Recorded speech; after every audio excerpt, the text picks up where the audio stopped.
Raghav చెద్ద party మారడం మీద చాలామంది ఆశ్చర్యపోతున్నట్టు కామెంట్లు పెడుతున్నారు.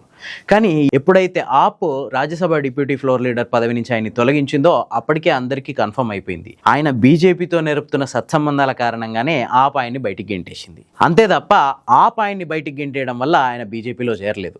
ఆయన పార్లమెంట్లో చాలా క్వశ్చన్లు అడిగి, అంటే జనానికి కనెక్ట్ అయ్యే క్వశ్చన్లు అడిగి చాలా ఫేమస్ అయ్యాడు. కానీ ఈ క్వశ్చన్లలో ఏది కూడా గవర్నమెంట్ని నిలదీసేలా, అంటే గవర్నమెంట్ అంటే ఇప్పుడున్న బీజేపీ ప్రభుత్వాన్ని నిలదీసేలా ఒక్క క్వశ్చన్ కూడా లేదు. ఆయన అడిగిన క్వశ్చన్లన్నీ సేఫ్ జోన్లో ఉన్నాయి. ఆయనకు ప్రభుత్వం నుంచి ఎట్లాంటి సమస్య ఎదురుకావడానికి వీల్లేని క్వశ్చన్లు మాత్రమే ఆయన పార్లమెంట్లో అడిగిండు. అంతే తప్ప ప్రభుత్వ పాలసీల్ని ప్రశ్నించడం కానీ, ప్రభుత్వం చేస్తున్న తప్పటడుగుల్ని సరిదిద్దడం కానీ ఇట్లాంటి ప్రశ్నలు ఏమీ ఆయన పార్లమెంట్లో అడగలేదు. అందుకే ఆయనకి రాజ్యసభలో అంతగానం మాట్లాడడానికి అవకాశం దొరికింది. అంతేకాదు పార్లమెంట్లో కీలకమైన బిల్లులు ప్రవేశపెడుతున్న టైంలో కనీసం తన అభిప్రాయాన్ని కూడా చెప్పలేదు రాఘవ్ చెద్ద. ఇట్లాంటి వ్యక్తి ప్రజలకి ఏ అయితే కనెక్ట్ అయితాయో ఆ క్వశ్చన్లు అడిగి జస్ట్ ఫేమస్ అవ్వాలని చూసిండు, అంతకుమించి ఇంకేమీ లేదు. అంటే రాఘవ్ చెద్ద బీజేపీలో జాయిన్ అవ్వడం ఆయన వ్యక్తిగత నిర్ణయం కాదని ఎవరు అనట్లేదు.